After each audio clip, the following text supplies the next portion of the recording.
from the studios of 850 AM WFTL in Fort Lauderdale, Florida. This is Outlaw, America's alternative voice. Streaming around the world at outlawshow.com. This week, our special guests are Broward County Commissioner Chip LaMarca and former Wilton Manors Mayor Sandy Steen, now president of the Broward Log Cabin Republicans. Your host for Outlaw is a longtime equal rights activist and former Fort Lauderdale City Commissioner Dean Trantalis.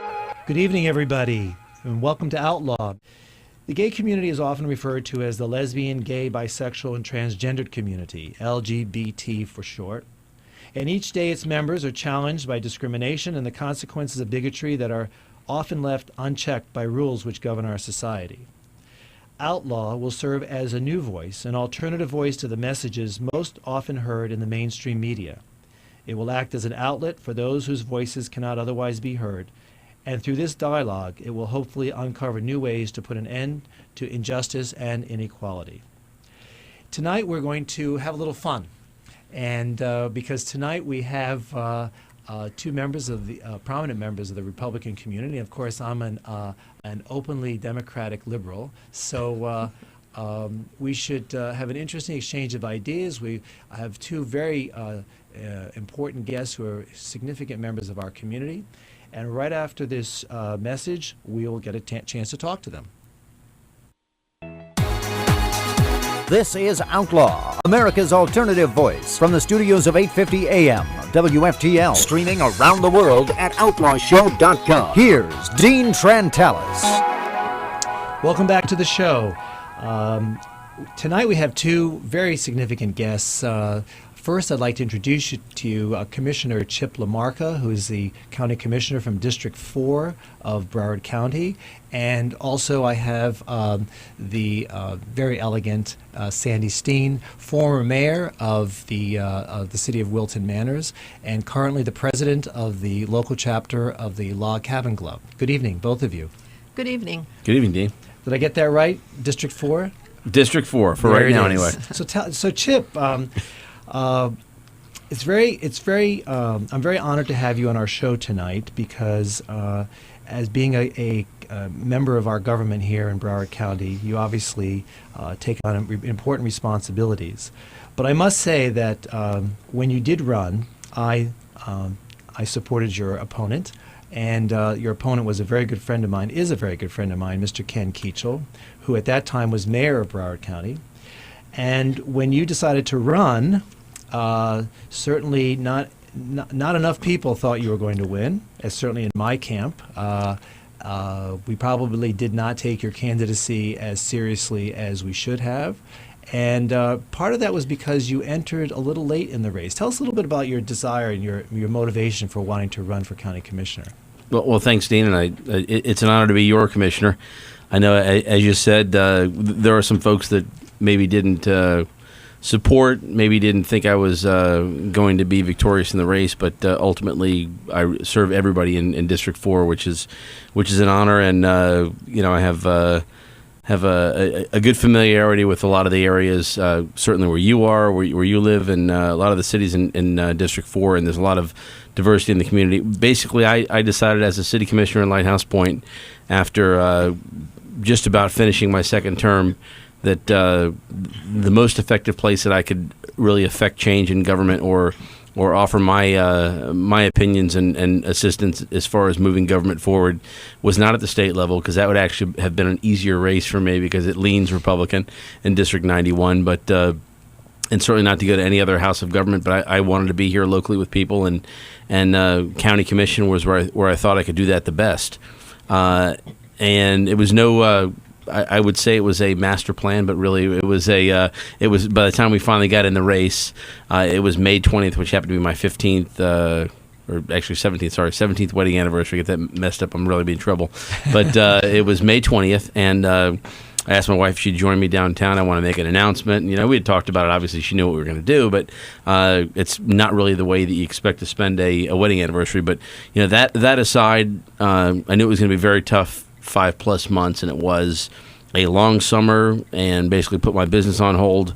a lot of my friends and family and people that did think that I had a good chance, which was kind of in a little alcove in Lighthouse Point. But well, the thing is, Ken Keachel represented a very significant constituency within the gay and lesbian community. He was one of the highest-ranking public officials throughout the country. Correct. For someone who is, an openly gay individual.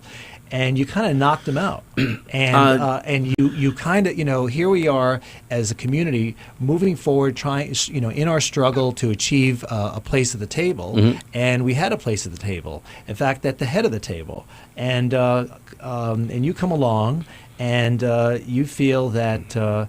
You feel that you could beat him, and apparently your supporters did, and apparently the district did ultimately.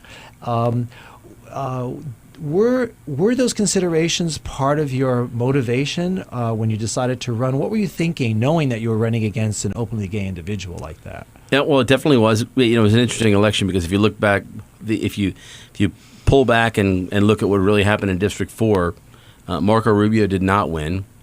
Rick Scott did not win, but Chip LaMarca won, George Moraitis won, and Congressman West won. So it was a definitely mixed result, whether it was Republican, Democrat. But I spent clearly decided that if you're going to win District 4, you need to win. You can win other areas more than you can win some areas, but certainly as a Republican, because it is a partisan election, and really once you're done with the election, the work is very nonpartisan. But I did realize that if I'm going to win, I needed to spend a significant amount of time in Oakland Park, Wilton Manors, areas that are traditionally more Democratic than Republican. Attended the Pride Parade in 2010. Yes, I was there. Knocked on, yeah, right. I was walking with a team of supporters. I wasn't riding in one of the vehicles on the parades. But and your presence did cause quite a stir, if I recall correctly. A lot of people felt it was a little off-putting because the very idea of a Republican who was going to try to defeat our big Democratic symbol right. at the county commission, it was ballsy of you, I would say, but well, there were at the time there were 9 symbols. Really, they were all Democrats. So really, the interesting thing, I said to a friend of mine who she's a dance instructor, and she said, "Well, I'll come with you. I'll support you." And I said, it wasn't the fact that I was Republican marching in that parade, but it was the fact that there were some members of the gay community, because it was the Pride Parade, who kind of gave me the secret sign that they were with me as Republicans, but they certainly were out of the closet as being gay, but they weren't out of the closet of being Republicans. So there was a handful of support there that day. But moving forward, it was really trying to touch people on the issues. That as a Republican, I wasn't going to try to take anybody's rights away or change their daily struggles with our economy and jobs and everything else, just like everybody's going through. But there was, as we know, a certain issue that popped up, and that was the dangerous dog law, and it seemed to be something that really hit members of the community, that whether they were gay or straight, that didn't have kids, they had pets, and that was where my wife and I are, and it seemed to be something that rang true. And so you think that tipped the scales, the dog law? I didn't win Wilton Manors. Okay. I can tell you that. I didn't win the gay vote, didn't win the Democrat vote, and didn't win Wilton Manors. But it was a much better showing than I had expected. I think we were probably expected around 10 or 15%, and we were closer to 30%. So it was in terms of the turnout of voters, as far as support. Actual vote. Okay. But 11 cities out of 31 in Broward County happen to fall in District 4. A lot of the coastal community, and then it goes out and includes half of Oakland Park, all of Wilton Manors. So it meant that you had to really, if you wanted to win, you had to really play in Wilton Manors, Oakland Park, Fort Lauderdale areas outside of, for me, my comfort zone on the along the coast where most of the Republicans are. So for me, it was important to actually be seen and be heard and talk to people and see what the issues were. And now that we're a year plus into this, for me, it's important to actually make sure that those issues are heard, and I happen to vote with a lot of those issues. Well, let me just getting back to your decision to run. So, okay. So when you decided to run, was this part of was this an idea that you were harboring over the time in which you were city commissioner in Lighthouse Point? Did you say, someday I really want to be a county commissioner, or did you just see an opportunity there that you thought, well, you know what, I think that Ken Keachel can be beat, and I want to do it? And I think you were the head of the party at that time, were you not? I was chairman of the Broward GOP. Actually, thought about running while Jim Scott was still in office. Okay. I just kind of knew that, Senator Scott, for many years president of the Senate and county commissioner, was appointed by Governor Bush and then won a re-election or two. Kind of saw him fading more into wanting to get back into private life. So that's when I really thought about it. I just didn't act on it until there was really an opportunity. I certainly wasn't going to go against, at that time, Jim Scott. Well, what made you think, here you are running against the mayor and someone who was very popular amongst many of his constituents, and certainly a likable guy, Ken Keachel, and yet you thought you could beat him. What were you thinking was his Achilles heel, so to speak, or what did you feel the issues that existed at the time favored your point of view more than they favored his point of view? Well, I would say this, as a city commissioner, Ken represented Lighthouse Point, and I would agree with you, he was a likable guy. We had many conversations prior to me getting into this race, and whether I should or shouldn't do it. And obviously, he always took the perspective that I shouldn't. But from a perspective of whether I could beat him, I mean, really, the issue I looked at was that Ken was and this was kind of to quote his recent decision to get back in and run in District 7. He's going to knock on doors and talk to people and be a man of the people, and ultimately, that's how Ken got there. Right. That's ultimately many people said that was Ken went out and spent a lot of time knocking on doors more Right. than he did fundraising in 2006. 2010, it was more about fundraising and not really being in touch with people. And this local edge of government, as you have been in the city commission, it's really about talking to people and becoming local and knowing the issues and knowing if you can help somebody with their water issue or a road issue or whatever it might be. Well, let me ask you now. Here you are, the Republican now. You took over for a Democrat, and not just a Democrat, but an openly gay Democrat. And so a lot of people were a little bit apprehensive. Here we have the pendulums now tilting in the other direction. A lot of people were wondering, is he going to be the kind of Republican that's going to turn the mentality of the district in a way that was going to be difficult for the gay and lesbian population to confront. And so I happened to be in the county commission chambers last week when there was a recent vote on whether or not to expand the domestic partnership law, which, by the way, I happen to co-write. And I have to tell you that I was extremely impressed, as well as satisfied, beyond just satisfied. I felt, the fact that you voted in favor of the expansion of the domestic partnership law, and that John Rostrom also voted in favor of it when he voted against it originally. Mm-hmm. It made me feel good that, we don't have an extremist right-wing Republican sitting on the dais who took the place of Ken Keachel. Mm-hmm. How would you describe yourself as a Republican? I would say, and especially with Sandy being in the room, I would say that one of the things that I count as a proud achievement as being the GOP chairman of Broward County, where there are it's 250,000 Republicans here in Broward County. One of the things that I was proud of was trying. Yeah, right. We can no longer meet in the phone booth. But one of the things I was proud of was trying to expand into other communities that aren't typically Republican. We have the Log Cabin Club here in Broward County, and there was kind of I call it a splinter of maybe more conservative views in the Log Cabin Republican. So you have this gay Republican club that there's a difference of opinion in some of the members, so they started a second club.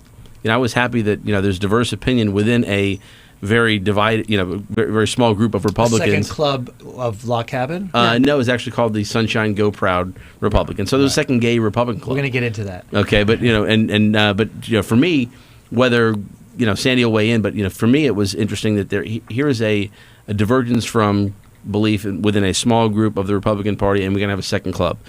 Tried to expand the African American Republican Club. Tried to create more buzz within the Jewish community of the Republican Club, because there are areas that I never looked at the Republican principles as being you've got to follow this menu of items 1 through 10. There are some Republicans who do. Well, listen, I was a Rudy supporter. I am personally, I'm a pro-life Catholic who happens to have strong beliefs in my own principles. But I look at the government as saying, Rudy would have made a great leader because he was a great leader. He's proven to be a great leader. Okay, so those types of issues aren't going to come up in front of you, like abortion and all that sort of thing. But issues such as the domestic partnership. Let's take your issue. To me, it was easy. My neighbor Michael Rayner came to me with the folks from Equality Florida, and looked at the issue. I said, this is not a special privilege. This is a equal privilege. If a company is going to offer health benefits for married employees, they should offer them also to domestic partners. Now, key to what Michael and you pointed out after, it's not just gay domestic partners; it's heterosexual domestic partners. But at the end of the day, it should all be equal. To me, the other vote that was very, I guess you could consider challenging to some Republicans, but to me it just makes sense.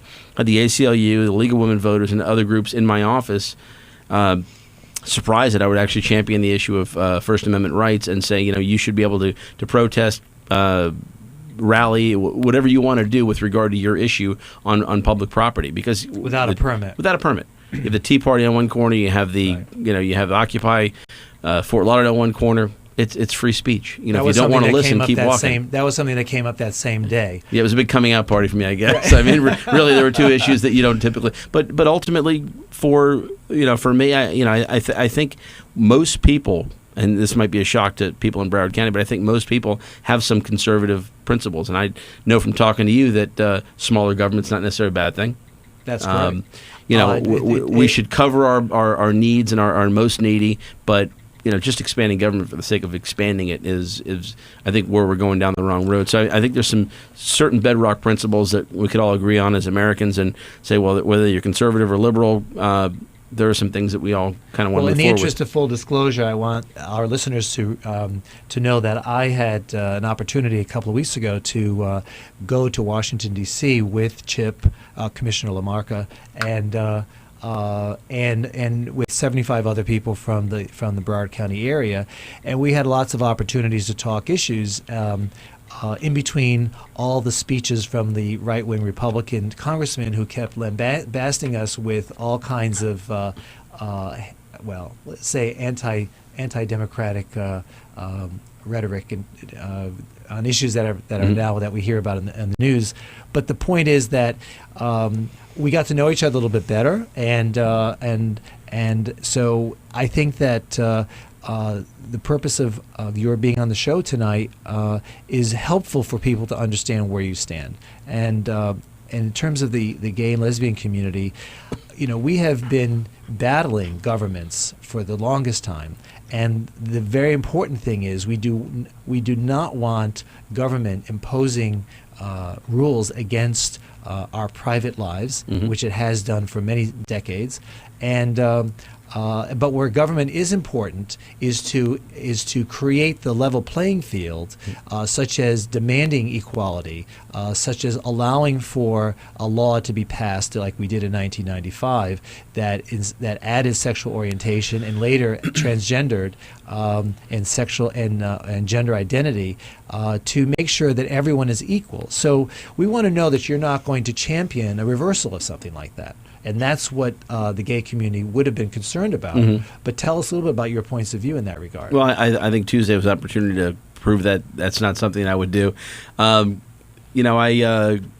I said, I have my life. You have your life. I think one of the interesting things is as I was chairman of the Republican Party, we talked about conservative values, and at the heart of being a conservative is really kind of staying out of people's private business. And yet there has been this movement all over. Well, the Republican Party certainly has been taken over by an extremist sector. There's no doubt about that. But what are the rest of you Republicans are going to do about that? Well, I think as we move forward in Broward County, I mean, Broward County, certainly you need to know your audience. You need to know the playing field. It should be level. I agree with you, but you should also need have the knowledge of where you are and what the issues are where you're trying to do government. And certainly this is not an area that is known as a conservative bastion. So well, I don't know about that. I ran for mayor of Fort Lauderdale, and I got confronted by a lot of conservatism. But when you say it's not a bastion of conservatism, I think that there are strong pockets of it. And, no, there we are see pockets, it on the corner on the corner of Oakland Park and US 1 every single Saturday morning. And I was fighting for their ability to speak their mind as well as I was the Occupy folks. And I think that's discourse is healthy, but I think when we start getting, it's interesting, even on the commission level, you can disagree with somebody, but I find it very important to make sure that when you and I, we've had conversations and we've not agreed on things and we're not disagreeable about it. I don't think you should get in an argument about politics. I just think that, there may be another way to get to where you want to get to in a conversation without having an argument. Well, there was another commissioner, actually a current commissioner, John Rodstrom, who claimed that when he had the opportunity to vote to end discrimination based on sexual orientation and to establish the domestic partnership registry, he voted against both of them because he said his constituent base wouldn't permit him to vote for it, and he was afraid he wouldn't be reelected. Now, you represent a large portion of the same philosophy of voters, yet you didn't feel so hamstrung by the constituent base. You actually support these progressive issues. I'll say this. I know that I believe Wilton Manor is the second highest per capita gay population, second to what Provincetown, Massachusetts. In the country. Okay, in the country. Okay, so it's certainly, if it's the second highest in the country, it's certainly the highest in Broward County. I know that, say, Coral Ridge or certain areas in Fort Lauderdale are much more conservative. The bottom line is I am going to try to govern based on what everybody in District 4 wants to happen as a representative. And I'm not there to make sure that I get reelected. You saw a little bantering last week about the gentleman you mentioned, my commissioner and friend John Rodstrom, who decided maybe he wants to run against me. Yeah, I don't know. Talk about that. What about that? But at the end of the day, I'm not there to guarantee my next election. Did he feel that there was something you did that created that same opening that he thought he could wedge his candidacy in and try to defeat you? I don't think so. I think it's clear that the people in Broward County, by a number of almost 72%, decided they wanted term limits. And, we've got some members that have served this county well over the years. I mean, Commissioner Rodstrom and Lieberman have been there. They're going into term limits, and he had been there almost 20 years, and same as Eileen. I think at the end of the day, some can go quietly, some can't. And I think, when the people speak, I listen to them. Now, when he said Rodstrom was going to run against you, did he mean himself or his wife? No. He said he would. I don't want to speculate on behalf of the household. I don't think it's Charlotte's intent. She's running for re-election in the city of Fort Lauderdale.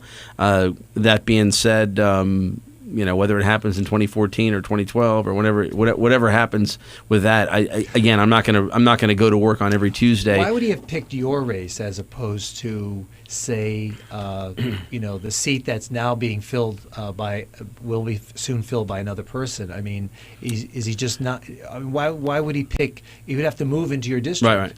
Well. why wouldn't he move into someone else's district? He'd like to include he'd like to include where he is in the district that I currently represent. I need to pick up about 20,000 people, so my district is going to get a little larger. In terms of the redistricting maps you're doing, yes. In terms of the changes due to the census numbers, so it may include him. Ultimately, the issue. Or it may not. Right. Never know. now that he's voiced his opinion, it may not. He's shown his hand. But it's interesting that I look at the last election he had. He had a very close primary and no real competition in the general. The district that I represent, which was prior, as you mentioned, Ken Keachel's, prior to that was Jim Scott's. That's when the redistricting happened. It was Jim Scott, former state senator who had been county commissioner, and John Rodstrom decided, basically as a member of a 9-member board, they kind of divvied up District 4 and District 7. So where Commissioner Rodstrom's home was kind of carved out. So Victoria Park, Las Olas Isles, all the way to the bridge, and Rio Vista. So that area is in District 7 right now. Right. It would make sense that would end up in District 4. Or some parts of it. Now that I am quite aware that he wants to run, maybe his own won't be in it. I don't know. But to me, it's ironic. The result of where we are right now is from 10 years ago. So again, let's go back to my philosophy is I don't have to do this in 4 years. I have a business, I have a family, and I enjoy doing it. I certainly will want to fight for the voice of District 4, and that's all the communities in District 4. And if I'm lucky enough to do it again in 4 years, then so be it.